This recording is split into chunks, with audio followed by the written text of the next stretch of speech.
Elle trône ici depuis le Moyen-Âge, la cité de Carcassonne.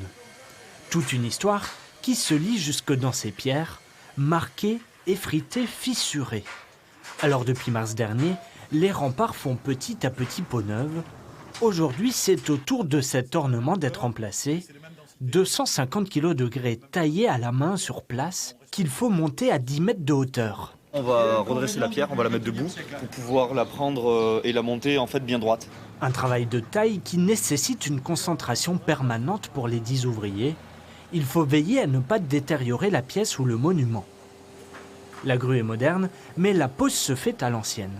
On a besoin que ça soit stable. Donc en fait, on l'a posée sur une planche et avec des rouleaux. Et maintenant, on va la faire avancer.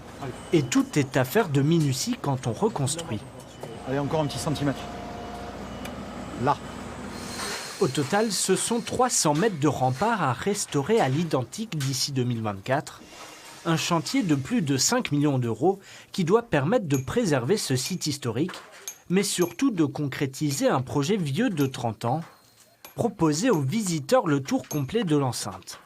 C'est également une restauration qui doit permettre d'ouvrir un domaine plus large au public. 1200 mètres de déambulation en continu, qui constitue un des plus grands parcours fortifiés offerts à la visite en Europe. En attendant la fin des travaux dans 2 ans, la cité et ses remparts restent bien accessibles, au plus grand plaisir des touristes.